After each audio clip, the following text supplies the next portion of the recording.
Today I'm making a bouillabaisse. Now I can remember the first time I tasted this dish was in the first restaurant I worked in, and I was immediately hooked. It actually started out as quite a plain fisherman's soup or stew, and today it's served in restaurants as quite a sophisticated dish. I'm going to start with a broth. Take a large pot and over medium heat add some olive oil. Once it's hot, add the fennel and cook for 2 to 4 minutes without coloring it. And once the fennel heats the pan, keep on stirring it. What I want is for the fennel to start caramelizing. Now through the caramelizing process, it will add a lovely sweetness to our broth. If it gets a bit of a burnt color, it will obviously add a smoky flavor, and that's not what I want to achieve. Now add the red peppers, sea salt, tarragon and black pepper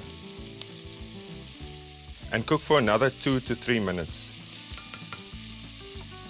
Then add the fish bones, tomatoes and cover with water. Now bring it all to a simmer. Whenever you're using fish bones, whether it's for fish stock, a soup or a stew, make sure that they're very fresh and give them a good rinse to get rid of that excess blood. Now I'm going to skim off the impurities. Skim off any impurities and add the tomato paste and the saffron and now bring to a simmer. Now cook this for 1.5 hours until reduced by approximately 1/3. Now make sure that you use the best saffron that you can find. It's really an integral part to a great bouillabaisse.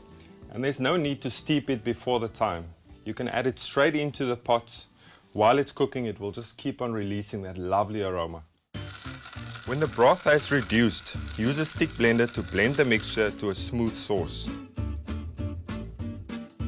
And now pour this through a fine sieve while pressing the solids using a ladle to extract all the liquid. Discard any solids. Next, pour the mixture through a fine sieve without pressing down on it. Now this process will ensure that we're left with a smooth, soupy broth that will further add to that pleasant mouthfeel once we're done. Add the lemon juice to the mixture and pour it into a blender. Now add the butter and blend this well together. Remove from the blender into a sauce pot and keep it aside. Now for the Ruie. Now it's an emulsion sauce that's similar to mayonnaise, just a lot more fragrant. And it's very important for a bouillabaisse because it gives it that extra tang. Now, this is how I make my Ruie.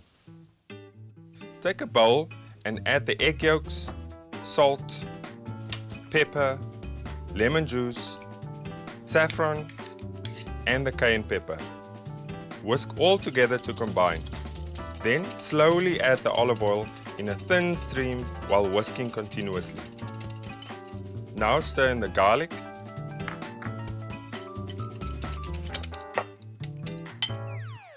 and add a little warm water to thin the mixture down if it gets too thick. When done, set aside. Now when making emulsion sauces, it's always good to have a little water close by. When making mayonnaise, a little cold water can be used when your sauce gets too thick to just smooth it out. Otherwise you run the risk of separating your sauce. Cut the fish into bite-sized portions. About 50-gram portions will do the trick. Now if you're making this for a dinner party, this is where you do your preparations to. And once your guests are ready, it's very easy to finish it off. Heat the sauce and bring it to a simmer. Add 4 tablespoons of the Ruie and season with a little salt and pepper. Whisk the mixture vigorously and then add the seafood and cook for 7 minutes until the fish is cooked. Right, now to serve the bouillabaisse. Add the freshly chopped basil, tarragon, chives and tomato concasse to the bouillabaisse and serve. Perfect with crusty baguette on the side. And to make it more substantial, add some boiled potatoes and serve with Ruie to the side.